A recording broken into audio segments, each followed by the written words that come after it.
انعام یافتہ لوگ کون سے ہیں اس کا ذکر ہم کر رہے تھے، تو اس سلسلے میں 3 گروہوں کا تذکرہ کیا جا چکا ہے۔ سب سے پہلے تمام انبیاء جس میں رسول داخل ہیں، نمبر 2 صدیقین، اور نمبر 3 شہداء جس کے بارے میں بتایا گیا یا تو شہداء سے مراد علماء ہیں، علماء حق، اور یا تو جنگ میں اللہ کے راستے میں شہید ہو جانے والے لوگ شہداء۔ اور اس میں چوتھا گروہ جو ہے، جو سب سے آخری طبقہ ہے انعام یافتہ لوگوں میں، وہ ہے صالحین کا۔ سورہ نساء کی آیت کے مطابق فَأُولَٰئِكَ مَعَ الَّذِينَ أَنْعَمَ اللَّهُ عَلَيْهِم مِّنَ النَّبِيِّينَ وَالصِّدِّيقِينَ وَالشُّهَدَاءِ وَالصَّالِحِينَ، صالحین کا گروہ ہے۔ انعام یافتہ، انعام پانے والے لوگوں میں کون ہے؟ صالحین کا گروہ ہے، نیک لوگوں کا۔ صالحین کس کو کہا جاتا ہے؟ ایسے لوگ جنہوں نے اپنے ظاہر کو بھی صحیح کر لیا اور اپنے باطن کو بھی صحیح کر لیا، یعنی ظاہری طور پر ان کے اعمال بھی درست ہیں اور اندرونی طور پر دل بھی ان کے صاف ستھرے اور نیک رہے، تو ایسے لوگوں کو صالحین کہا جاتا ہے۔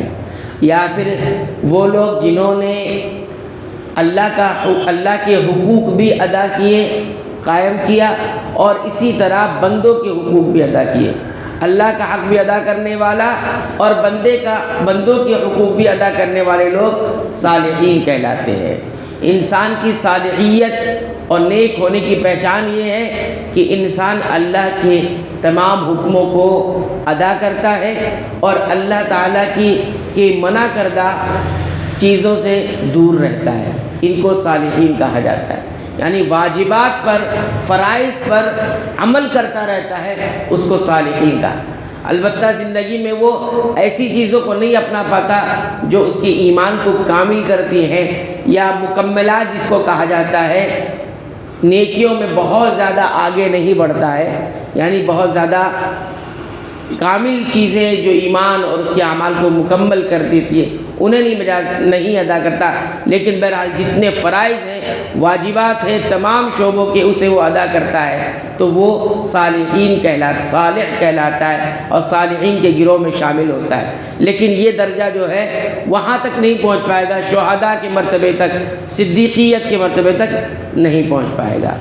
انبیاء کا مرتبہ تو بہرحال خاص ہے، ہر کسی کو وہ حاصل نہیں، لیکن صدیقیت کا مرتبہ بھی حاصل کر سکتا ہے انسان، اور اسی طرح شہداء کا مرتبہ بھی انسان حاصل کرتا ہے، وہ اختیار میں ہے۔ لیکن انبیاء اور رسل کا جو مرتبہ ہے وہ انسان کے اختیار میں نہیں ہے، اللہ تعالیٰ کا خصوصی وہ مقام ہے۔ تو اس طرح سے یہ 4 گروہ ہیں جو انعام یافتہ کہلاتے ہیں۔ اور جب ہم دعا کرتے ہیں سورہ الفاتحہ کی 6 آیت میں، صراط الذین انعمت علیہم، اے اللہ ہمیں ان لوگوں کے راستے پر چلا کہ جن پر تیرا انعام ہوا، تو ہمیں معلوم تو ہونا چاہیے کہ وہ کون لوگ ہیں جن پر اللہ کا انعام ہوا ہے۔ اچھا، انعام یافتہ کون لوگ ہوتے ہیں؟ تو اس کی ایک خاص تعریف یہ ہے یا عام تعریف یہ ہے کہ انعام یافتہ وہی لوگ ہوں گے جو علم حاصل کرے اور علم کے مطابق عمل کریں، یہی انعام یافتہ لوگ کہلائیں گے۔ یہ تو خاص گروہ ہے ہی جو پہلے گزر چکے، لیکن ایک عام تعریف اس کی یہ ہے کہ اگر انعام یافتہ لوگوں میں شامل ہونا چاہتے ہیں، دعا کر رہے ہیں، اس کے لیے کوشش کرنا چاہتے ہیں، تو حق کا علم حاصل کریں، کتاب و سنت کا، اور اس کے مطابق عمل کریں، یہی انعام یافتہ لوگ کہلاتے ہیں۔ اب یہاں پر ایک سوال ہے کہ اللہ تعالیٰ نے صراط کو غیروں کی طرف کیوں منسوب کیا ہے؟ یہ کہا ان لوگوں کا راستہ کہ جن پر تیرا انعام ہوا ہے، تو یہ تو اللہ کے علاوہ کا کوئی راستہ ہے، کوئی یہ کہہ دے۔ اور ایک جگہ اسی صراط کو نبی کریم صلی اللہ علیہ وسلم سے کہلوایا گیا کہ آپ یہ کہیے کہ وَأَنَّ هَٰذَا صِرَاطِي، یہ میرا راستہ ہے۔ یہاں پر راستہ انعام یافتہ لوگوں کا، اور یہاں پر رسول اللہ صلی اللہ علیہ وسلم کا راستہ، وَأَنَّ هَٰذَا صِرَاطِي مُسْتَقِيمًا فَاتَّبِعُوهُ، یہ میرا سیدھا راستہ ہے، لہذا اس راستے کی پیروی کرو۔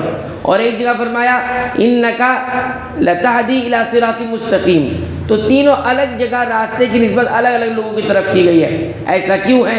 کوئی کہہ سکتا ہے، تو اس کا جواب یہ ہے کہ ایک جگہ اس کی نسبت اللہ کی طرف کی گئی کہ اللہ کا راستہ، تو معنی اس کا یہ ہوتا ہے کہ دو وجہ سے اللہ کا راستہ ہے۔ نمبر ایک، اس راستے کو وضع کرنے والا اور مقرر کرنے والا کون ہے؟ اللہ تعالیٰ ہے۔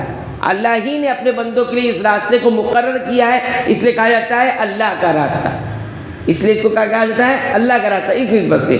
یا پھر یہ اللہ کا راستہ اس لیے کہا جاتا ہے کیونکہ یہ راستہ اللہ تک ہمیں پہنچا دیتا ہے، اللہ کی رضا تک، اللہ کی خوشنودی تک، اور اللہ کی جو انعام ہے جنت تک یہ راستہ ہمیں پہنچاتا ہے۔ تو جب بھی کوئی چیز کسی تک پہنچا دیتی تو ہم یہ کہتے ہیں یہ فلاں کا راستہ ہے، یہ فلاں جگہ فلاں منزل کی طرف یہ راستہ جاتا ہے، یعنی فلاں منزل کا راستہ ہے نا، جو راستہ جس طرف جاتا ہے ہم یہ کہہ دیتے ہیں اسی کا راستہ۔ تو اس اعتبار سے یہ کہا گیا ہے کہ اللہ کا راستہ ہے۔ اچھا، پھر اس کے بعد ان لوگوں کا راستہ جن پر تیرا انعام ہوا، تو یہاں پر تو اللہ کا راستہ نہیں بتایا گیا بلکہ ان لوگوں کا راستہ بتایا گیا جن پر تیرا انعام ہوا۔ یہ تو غیر اللہ ہو گیا۔ کوئی کہے گا نا کہ غیر اللہ کا راستہ آپ کہہ رہے ہیں، تو اس کا معنی یہ ہے کہ اس لیے نہیں کہا گیا کہ انہوں نے یہ راستہ اختیار، انہوں نے یہ راستہ مقرر کیا، نہیں، بلکہ اس اعتبار سے ان کو کہا گیا ہے کہ یہ ان لوگوں کا راستہ ہے جو انعام یافتہ ہوئے، کہ یہ ان لوگوں نے اس راستے کو اختیار کیا۔ یہ راستہ اللہ ہی کا تھا، اختیار انہوں نے کیا، اس پر راضی ہوئے، اس پر چلے، اور اس پر چلنے کی وجہ سے انہیں انعام ملا، اس لیے اس انداز سے یہ بات کہی گئی ہے۔ اور ہم نے اس سلسلے میں پہلے بھی بتایا تھا کہ انسان کی نفسیات میں ایک چیز یہ بھی ہے کہ انسان کبھی کبھی شیطان اس کو وسوسے ڈالتا ہے کہ جس راہ پر تم چل رہے ہو تم اکیلے ہو، تو یہ ضروری نہیں تم حق پر ہوگے، کہیں تم ناحق پر بھی ہو سکتے ہو، اکیلے ہو، یہ وسوسہ شیطان ڈالتا ہے۔ اور انسان جب کبھی نیکی کرتا ہے یا حق اختیار کرتا ہے تو بہت سارے وسوسے اس کے ذہن میں یہ آتے ہیں کہ میں تو اکیلا ہوں، پتہ نہیں یہ راستہ حق والا ہوگا کہ نہیں ہوگا۔ تو اس وسوسے کو اور اس وحشت کو دور کرنے کے لیے اللہ تعالیٰ نے یہ کہا ہے کہ ان لوگوں کا راستہ کہ جن پر تیرا انعام ہوا۔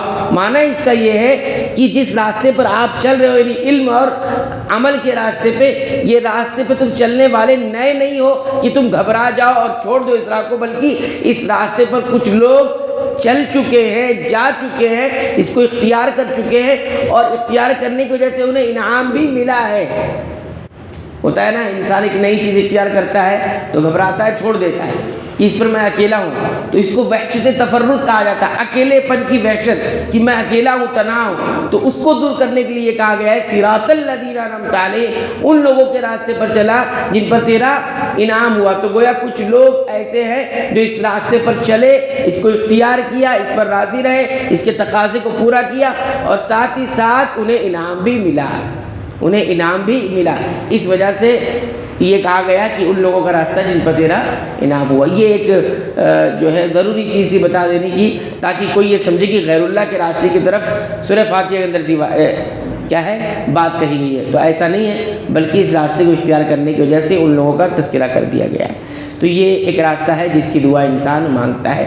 اس سے یہ معلوم ہوا کہ ہمیں اسلاف کی تاریخ پڑھنی چاہیے، ہمارے جو اسلاف ہیں، سلف صالحین ہیں، انبیاء کرام ہیں، اور وہ تمام گروہ جو پہلے ایمان لا چکے، ان کی تاریخ کا علم ہونا چاہیے، تاکہ ہمیں معلوم پڑے کہ کون لوگ ہیں جو انعام یافتہ کہلائے اور ان کے اخلاق اور کردار کیا تھے۔ اللہ تعالیٰ سے دعا ہے کہ رب العالمین تو ہمیں قرآن حکیم کی پابندی کے ساتھ تلاوت کرنے کی توفیق عطا فرما، اس کے معانی اور مفاہیم پر غور فکر کرنے کی بھی توفیق عطا فرما، ساتھ ہی ساتھ اس کے مطابق ہمیں اپنے عقیدہ، ایمان اور اعمال کی اصلاح کی توفیق عطا فرما، آمین۔